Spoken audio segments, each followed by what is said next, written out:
এই জন্য আমার আপনার নবী পৃথিবীর জমিনে আমাদের সকলের জন্য রহমত হিসাবে আসছেন। আল্লাহ কোরআনে বলেন, কুল বিফাদলিল্লাহি ওয়া বিরহমাতিহি ফাবিযালিকা ফালইফরাহু।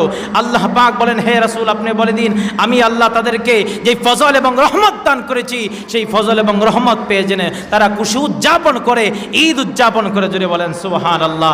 যেই নবীজি সমগ্র জাহানের রহমত হিসাবে পৃথিবীর জমিনে আগমন করেছেন, এর চেয়ে বড় নিয়ামতে উজমা, নিয়ামতে কুবরা আর কিছু হতে পারে না।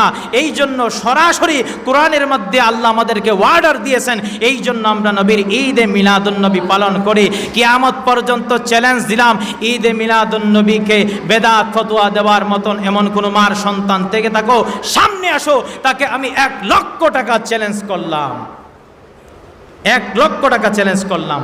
নবীর ঈদ মিলাদুন নবীকে যদি বেদাত, যদি নাজায়েজ ফতোয়া দিয়ে প্রমাণ করতে পারে, নবীর ঈদ মিলাদুন নবী সাল্লাল্লাহু আলাইহি ওয়াসাল্লাম আমাদের আশিকে রাসূলের অন্তরের মধ্যে যতদিন পর্যন্ত এই দেহে প্রাণ থাকবে, নবীর ঈদ মিলাদুন নবী চলতেই থাকবে। কথা বলেন ঠিক কিনা?